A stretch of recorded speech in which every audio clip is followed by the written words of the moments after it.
တကြတိတာဗုဒ္ဓကောလိဩဝါဒစရိယကျေးဇူးတော်ရှင်ဆရာတော်ဘုရားကြီးဗဒ္ဒန္တဒေါက်တာနန္ဒမာလာဘိဝန္တထမဩဝါဒကထာနာယူခြင်းစီစဉ်ချဆရာတော်ဘုရားကြီးများအားလူပွဲဝတ္ထုများဆက်ကပ်ခြင်းစီစဉ်ခွင့်ဖြင့်ဆရာတော်ဘုရားကြီးများနှင့်တပည့်များအတန်းလိုက်ဓာတ်ပုံရိုက်ကူးခြင်းစီစဉ်ရှင်းကျေးဇူးရှင်ဆရာတော်ဘုရားကြီးပြန်လည်ကြွချီခြင်းနှင့်အခမ်းအနားပထမပိုင်းစီစဉ်ခိတ္တရနာခြင်းတို့ဖြစ်ပါရဲ့ဗျာယခုအခါမှာစီစဉ်1နှစ်နဲ့3တို့အားပြီးဆုံးသွားပြီဖြစ်ပါသောကြောင့်ဖျားတပည့်တော်အားအစီအစဉ်တိုင်းဆက်လက်ဆောင်ရွက်ခွင့်ပြုတော်မူပါဗျာဆက်လက်ပြီးစီစဉ်ရ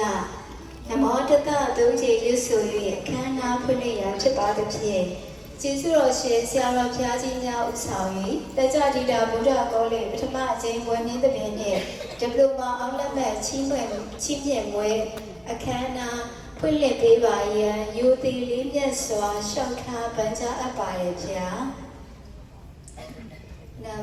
မော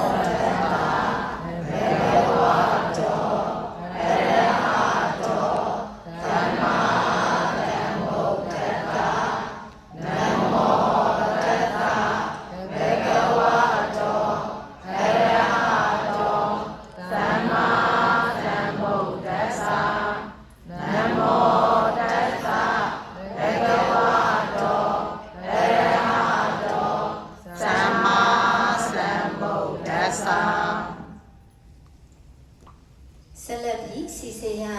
ရွှေကျင်နိကာယဥပဥက္ကဋ္ဌပညာဘူမိတက္ကသိုလ်အဓိပတိတေတကူဗုဒ္ဓတက္ကသိုလ်ပါမောက္ခချုပ်တကြတိတာဗုဒ္ဓကောလိဩဝါဒစရိယကျေးဇူးတော်ရှင်ဆရာတော်ဘုရားကြီးဗဒ္ဒန္တဒေါက်တာနန္ဒမာလာဘိဝန္တထမတရဏီယဩဝါဒကထာနာယူရဖြစ်ပါတယ်ကျေးဇူးတော်ရှင်ဆရာတော်ဘုရားကြီးဖျားဩဝါဒကထာမွကြားပေးပါရဲ့ခြေတော်ဥက္ခရှိခိုးကြောတောင်းပန်အပ်ပါတယ်ဗျာ